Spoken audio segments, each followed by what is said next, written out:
लैंगिक अत्याचार। जब भी हम ये लफ्ज़ सुनते हैं हमारे जहन में एक बात आती है कि किसी के अंदरूनी अंगों को छुआ गया होगा, वो लड़का हो या लड़की, क्योंकि ऐसा ज़्यादातर छोटे बच्चों के साथ होता है जिनको ये बातें समझ भी नहीं आती।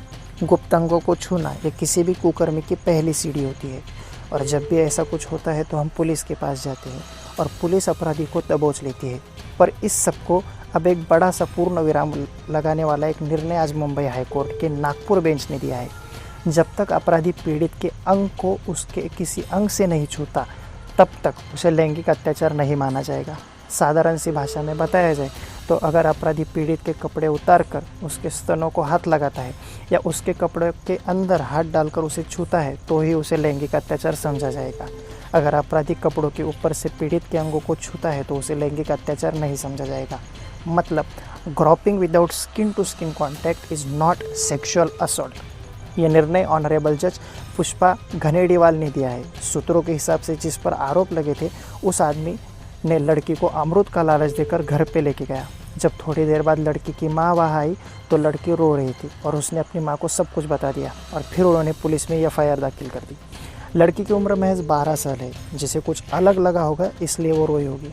ऑनरेबल जज ने कहा कि प्रोसिक्यूशन ने ऐसा कहीं उल्लेख नहीं किया कि लड़की के कपड़े उतारे गए हो, तो यहाँ पर कहीं भी त्वचा का त्वचा से संबंध नहीं आया है। जहाँ पर प्रोसिक्यूशन कह रहा था कि अपराधी को 3 से 5 साल की सज़ा होनी चाहिए थी। ऑनरेबल जज ने कहा कि इसके लिए ठोस सबूत चाहिए और यहाँ पर ऐसा कहीं भी जाहिर नहीं होता है कि लड़की के कपड़े उतारे गए थे या लड़की के कपड़ों के अंदर हाथ डाले गए थे। यहीं पर ऑनरेबल जज ने कहा कि यह अपराध सेक्शन 354 आईपीसी में आता है, जहाँ पर अपराधी को 2 साल की सज़ा या जुर्माना या दोनों भुगतान हो सकते हैं। क्या यह निर्णय सही है या गलत है, इस पर हम टिप्पणी नहीं कर सकते, क्योंकि लोकतंत्र में न्यायालय सबसे ऊपर होता है। पर हमारे छोटे भाई बहनों के लिए और लड़कियों के लिए हमें अच्छा वातावरण तैयार करना होगा, यह सबसे महत्वपूर्ण है। बाकी आपको वीडियो कैसा लगा हमें कमेंट करके बताइए और चैनल को सब्सक्राइब करिए, और आपको कुछ कम लगता हो तो हमें सुझाव दीजिए।